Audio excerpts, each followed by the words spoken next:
Saan yung burger patty? Hanapin nyo. Hindi nyo makita, diba? Burger patty. Okay, for today ay magluluto tayo ng cravings ko. Burger steak! Painitin muna natin ang kawali, tanggalin ng mga tubig-tubig. Next ay maglagay na tayo ng manteki. Pinapainit ng manteki, papakita ko sa inyo ang aking ginagamit ko. All time burger patty from Dali! Ano ba? Ayaw mag-focus. Nakikita nyo ba yung usok? Kasi sobrang init na. Isa, dalawa, tatlo. Yan. Siyempre, pag luto na, tsaka babalik na rin. Okay, balik na rin na natin. Tinola. Perfectionism. Okay, hanguin na natin.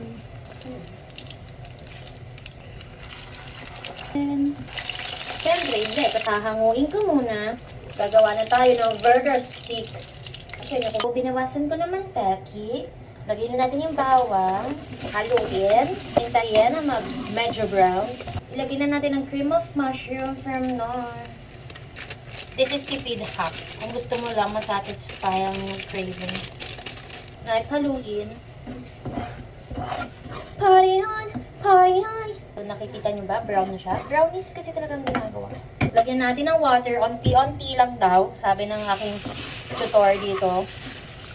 So, alam nyo ba na may real mushroom na siya? Yan, nakikita nyo? Real mushroom yan. Ngayon ko lang nalaman. Dahil sa kaibigan ko. Oh. Perfectionism! Haluin natin. Oh my God. Hello? This is my burger stick! Luto na! Hindi mo tinost.